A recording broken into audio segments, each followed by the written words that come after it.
네, 안녕하세요. 반갑습니다. 오늘 A프로 3분기 보고서 한번 살펴보도록 하겠습니다. 기업은 먼저 2차 전지 장비를 만드는 기업이죠.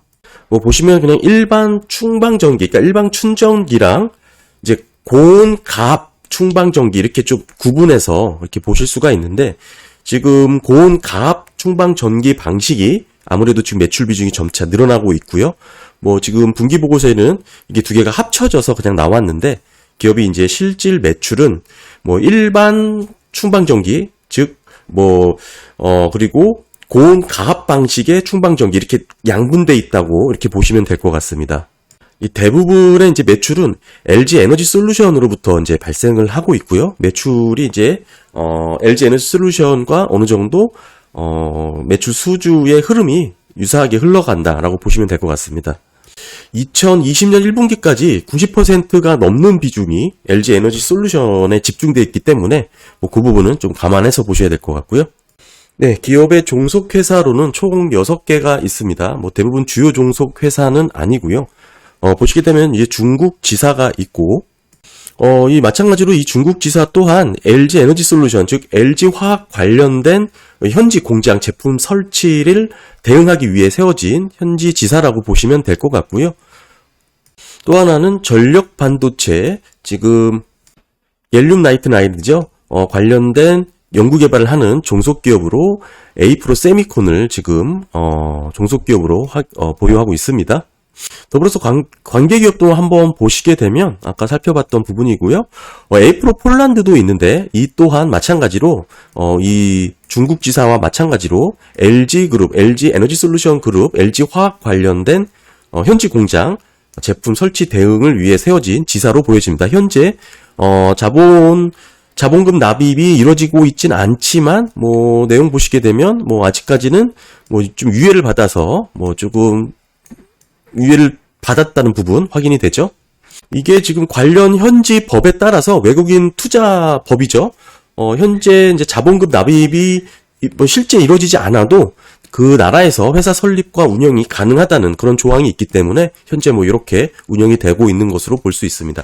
기업의 이제 전반적인 종속기업, 관계기업의 구성이 LG화학, LG 에너지 솔루션의 현지 공장 대응에 있다라는 것을 일단 확인할 수가 있고요. 지분율이라든지 종속기업 부분에 있어서 연결 기준으로 실적을 봐도 크게 무방할 것 같습니다. 네, 일단 먼저 실적 보겠습니다. 매출액이 3분기 누적으로 532억 원 잡혔고요. YY 대비로 많이 늘었습니다. 매출액은 YY로 한 70%, 69% 가깝게 이렇게 증가를 했고요. 외출 원가가 크게 늘었죠. 그로 인해서 영업이익은 적자가 계속 지금 지속되고 있습니다. 물론 적자 폭이 61억에서 48억으로 좀 줄긴 했지만 아직은 그 영업 적자가 이어지고 있고요. 자연스럽게 당기 순이익 또한 50억 원에서 23억 원으로 여전히 적자가 지속되고 있습니다. 다만 영업 적자라든지 당기 순이익 적자 폭이 좀 줄어들고 있는 모습은 확인되고 있습니다. 일단 탑라인이 증가를 하고 있기 때문에 어느 정도 긍정적이라고 볼 수도 있지만, 일단 매출 원가 부분에 있어서 판관비를 비롯해서 매출 원가가 크게 뛰었죠. 관련된 내용 좀 깊게 들여다보겠습니다. 일단 기업의 비용의 성격별 분류를 보시게 되면 매출 원가, 판관비 모두 합산된 부분이고요. 첫 번째로 이제 재고자산의 변동 부분에 보시면 전분기에는 35억 원 수준의 지금 재고자산이 늘었는데, 증가를 했는데, 지금 이번 분기는 재고자산이 감소됐죠. 즉 이 차이가 제법 많이 납니다.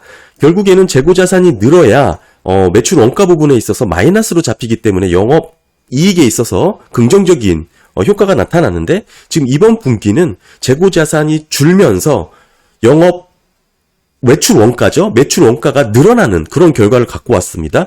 원가가 늘어나니까 자연스럽게 영업이익이 줄어들 수밖에 없는 그런 결과를 가져왔고요. 일단 재고자산이 빠르게 줄었다는 부분이 이제 확인이 됩니다. 더불어서 원재료와 상품 매입액 또한 이렇게 80억 원에서 134억 원으로 크게 증가를 했죠. 전반적으로 재고자산에 대한 매출 원가 비중이 크게 늘었다라는 것을 확인할 수가 있습니다. 관련돼서 급여도 증가를 했고요. 즉 현금 흐름으로 놓고 봤을 때 뭐 일단 영업활동 현금 흐름이 마이너스 131억 원으로 지난 분기 대비 적자로 전환을 했죠. 즉 당기순이익이 마이너스 찍히고 있는 가운데 아까도 설명드렸지만 뭐 원자재라든지 또는 뭐 재고 소진이 급격하게 이루어지다 보니까 관련된 순운전 자본에 대한 비용 증가가 늘어났다고 볼 수가 있습니다. 따라서 영업활동 현금 흐름 자체가 131억 원으로 크게 적자로 이렇게 잡히게 된 것이고요. 뭐 세부 내용 보시게 되면 역시 운전 자본에 대한 부분이 마이너스 100억 원 정도 이렇게 잡힌 부분이 확인되죠. 뭐 기타 채권이 늘어나고 결국에는 줘야 할 이제 뭐 외상으로 뭐 이제 물건을 산 거겠죠. 원자재 등으로 볼 수가 있고요. 마찬가지로 매입 채무도 64억 원으로 지금 이렇게 감소한 부분도 확인이 됩니다. 아무래도 지금 기업이 적자를 보이고 있는 입장에서 재고나 원재료를 늘릴 때 아무래도 이제 기타 이제 매입 채무를 통해서 늘릴 수 있다면 이렇게 적자 흐름이 나오지 않을 수 있겠지만 아무래도 교섭력이라든지 이런 부분에서 벤더사들은 그렇게 이렇게 좋지 않기 때문에 현금 주고 사야죠. 뭐 그런 부분이라고 좀 보시면 될 것 같고 뭐 전분기는 72억 원 정도의 매입 채무가 늘어났지만 지금은 63억 정도로 감소한 부분이 확인되죠. 결국에는 뭐 원재료를 구입하는 데 있어서 순운전 자본을 뭐 필요한 자금을 사는 데 있어서 이제 현금 결제가 이루어졌다. 뭐 이렇게 좀 볼 수가 있을 것 같고요. 네, 기업의 그래서 원재료 또한 그 구매 관련된 부분을 좀 살펴보면 그리표가 있고 이제 그 기타 부분이 있죠. 또한 직접 생산을 하고 있지 않고 OEM 업체 외주 생산을 하고 있기 때문에 결국에는 이 외주 관련된 원재료 구매 비용 자체가 보시면 외주 가공비로 이제 대체되는 경우가 있겠죠. 따라서 이 비용 보실 때 외주 가공비에 대한 부분이 결국에는 기업은 원재료 구매와 연관성이 깊다. 뭐 이렇게 보시면 될 것 같습니다. 약 264억 원에서 211억에서 264억 원 정도로 이렇게 증가한 부분도 마찬가지로 원재료 및 상품 매입에 대한 늘어난 부분과 연관해서 이렇게 좀 볼 수가 있는 부분이고요. 뭐 결국에는 기업이 이번 분기 영업으로 돈을 벌어들이지 못했고 적자였죠. 그래서 돈을 어디서 조달했나 좀 살펴보면 일단은 투자 활동을 좀 줄였습니다. 결국에는 기존에 갖고 있던 단기금융 상품을 좀 파는 거죠. 기존에 갖고 있던 뭐 현금을 써서 지금 보시게 되면 운전자본으로 좀 사용했다. 뭐 이렇게 좀 볼 수가 있고요. 그 운전자본은 아까 확인했듯이 재고자산 관련된 원재료라든지 뭐 외주 지출 비용으로 이렇게 증가한 부분이 확인이 되었습니다. 투자활동 부분이 좀 줄어든 부분 확인이 되고요. 재무활동으로는 뭐 그렇게 크게 유의미한 뭐 현금 흐름이 발생하지는 않았습니다. 결국에는 들고 있던 재무 단기금융 상품을 조금 팔아서 자금을 조달해서 영업활동 순운전 자본에 좀 썼다. 뭐 이렇게 볼 수 있는 흐름입니다. 네, 기업의 전체 자산 구성입니다. 총 자산은 22년 3분기 기준으로 959억 원 수준이고요. 21년 결산 대비 조금 감소를 했습니다. 보시게 되면 현금성 자산이 조금 줄어든 부분, 특히 단기금융 상품이 크게 줄었죠. 아까 현금 흐름에서 말씀드렸다시피 뭐 부축했던 현금을 단기금융 상품을 팔아서 좀 조달한 것으로 확인이 됐고요. 뭐 유형자산 비중이 가장 높고 뭐 물론 매출채권의 비중이 가장 높습니다. 기업의 매출채권 이 부분 한번 살펴보면 좋을 것 같고 뭐 그 다음은 유형자산이기 때문에 대표적인 장치산업 기업이라고 이렇게 볼 수가 있고요. 매출채권이 늘었죠. 아까 매출액 자체가 늘었기 때문에 매출채권이 늘은 것은 뭐 어느 정도 뭐 자연스러운 흐름이라고 볼 수가 있고요. 결론적으로 현금이 일시적으로 좀 묶였다. 뭐 그로 인해서 단기금융 상품이 이렇게 줄면서 운전자본을 확보했다로 이렇게 볼 수 있는 그런 흐름이 계속 이어집니다. 뭐 매출채권 관련된 부분 한번 살펴보겠습니다. 기업의 이제 매출채권 전체 보시게 되면 계약자산과 이제 포함해서 뭐 이렇게 함께 지금 기재를 하네요.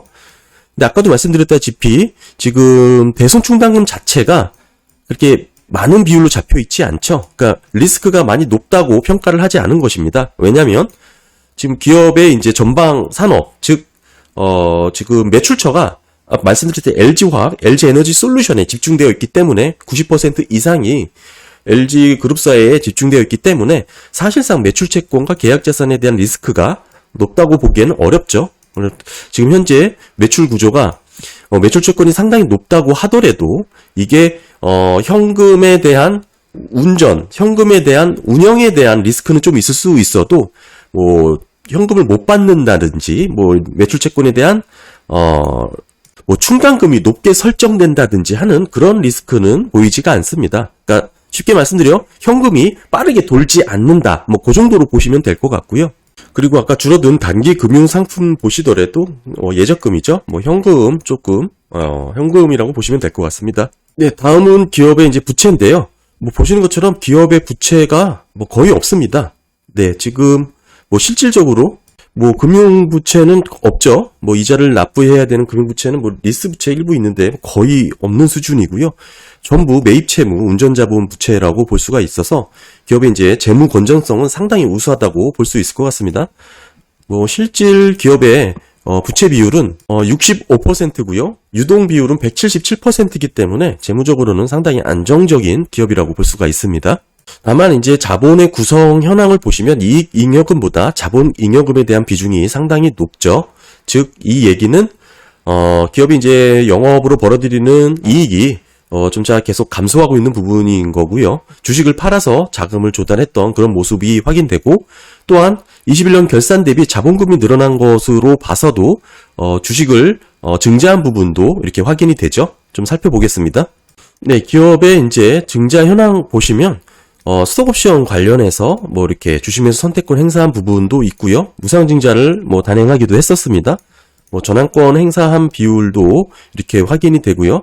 외자인 증권 한번 살펴보면 지금 기업은 현재 뭐 CBBW가 현재 뭐 없죠. 또한 종류주도 없습니다. 뭐 RCPS, 뭐 CPS 등 앞으로 주식이 늘어날 수 있는 그런 오버행 가능성은 없습니다. 다만 이제 스톡옵션이 조금 있는데요. 보시게 되면 뭐 임원하고 직원들 명으로 해서 지금 기말 미행사 수량이 27,000주 정도 이렇게 확인이 됩니다. 뭐 지금 이미 행사 기간 중간에 포함되는 물량이니까 포함하면 될 것 같고 뭐 그렇게 크게 부담될 만한 물량은 아닌 것으로 확인이 됩니다. 뭐 이 물량 또한 무상증자를 반영해서 조정을 한 거니까요. 뭐 이거 이대로 뭐 계산을 해도 되겠죠. 네, 그리고 A프로 최근 공시 한번 살펴보면 자기주식 취득 연장 결정이 됐죠. 기존에 9월 12일에서 지금 1년간 연장이 됐습니다. 뭐 이 의미는 지금 보시게 되면 지금 기업은 이제 약 10억 원 정도의 자사주 취득 결정을 이때 내렸던 거고요. 지금 종료가 돼서 1년 연장을 한 건데 이게 지금 이렇게 10억을 매입한다고 하더라도 무조건 다 10억을 매입해야 되는 건 아니기 때문에 지금 간접 방식으로 자사주를 취득하기 때문에 그렇죠. 증권사를 통해서 자사주 취득을 신탁계약을 체결한 거고 이 10억을 다 소진하지 않아서 지금은 1년을 더 유예해서 아마 지금 막 10억까지는 이렇게 쓸 것이다 라고 이렇게 추정이 됩니다. 지금 현재 기업의 자사주가 17,000주 정도가 있죠. 기업의 이제 주가가 지금 현재 16,000원 정도로 보이죠. 뭐 따라서 계산을 해보면 약 3억 원 정도밖에 되지가 않죠. 따라서 지금 뭐 한 7억 정도는 더 매입을 할 수 있는 여지가 있다. 뭐 이렇게 이해를 하시면 될 것 같고 지금 전체 A프로의 자사주를 할 수 있는 총 금액은 55억입니다. 이제 그 중에 이제 10억 정도를 이제 하겠다고 한 거니까 그마저 지금 있는 건 3억 수준이죠. 앞으로 7억 정도는 더 자사주를 매입할 수 있는 여지가 있다. A프로의 최근 감사 보고서도 한번 살펴보겠습니다. 기업은 이제 기술특례 상장을 하지 않았기 때문에 일반 상장이죠. 따라서 코스닥 상장 규정을 한번 살펴봐야 되는데 일단 매출액 30억 원 기준은 네 보시면 이제 해당이 되지 않고요. 또 하나 이제 법인세 이용 차감전 계속 사업 손실 부분이죠. 자본 잠식도 해당되지 않습니다. 다만 이제 법인세 비용 차감전 계속 사업 손실률이 6% 발생을 했는데 뭐 아직 50%가 아니니까 뭐 이 또한 뭐 해당이 안 되고요. 3, 4업 연도 중 2번 해당되면 관리 종목이 되는데 뭐 이조차도 해당이 안 되니까 아직은 무리가 아닙니다. 뭐 우려할 사항은 아니고요. 다음 별도 기준 영업 손실 4, 4업 연도 연속으로 발생을 해야 되는데 지금 보시게 되면 당해 사업 연도는 한번 발생을 했죠. 28억 원 적자가 났습니다. 지금 A프로 지금 별도로 보시게 되면 영업 손실이 지금 3분기 누적임에도 불구하고 아직 이어지고 있죠. 결국 22년에도 영업 손실이 이어진다고 이렇게 뭐 보수적으로 본다고 하더라도 아직 2년 정도 연속으로 영업 손실이 나온 거니까요. 지금 기업 같은 경우는 지금 결국에는 한 2년 정도 더 여유가 있다고 볼 수 있을 것 같고, 기업이 이제 또 집중하고 있는 ESS 뭐 관련된 부분이라든지 갤륨 나이트라이트 뭐 전력 반도체를 통한 뭐 이런 스위칭 소자 개발 부분에 대한 연구도 집중하고 있죠. 뭐 이런 성과가 좀 나와야 어느 정도 이제 기대를 할 수 있을 것 같습니다. 더불어서 지금 폐배터리 시장 최근 뭐 관련 ETF도 출시가 되면서 2차전지 폐배터리 관련된 산업의 성장세가 관심을 받고 있죠.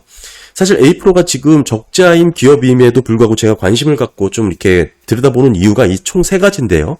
ESS, 폐배터리, 또한 아까 말씀드린 갤륨 나이트라이트 반도체 소재 관련된 스위치 개발 관련된 이 3가지 부분에 대해서 기업이 연구 개발을 집중하고 있는 기업이기 때문에 지금 당장 실적이 어느 정도 좀 안 나오고 있음에도 불구하고 탄탄한 뭐라 그럴까요? 전방 산업 LG 에너지 솔루션의 이런 물량을 소화하면서 빠르게 성장할 수 있는 구조를 갖춘 기업이기 때문에 좀 들여다보고 있습니다.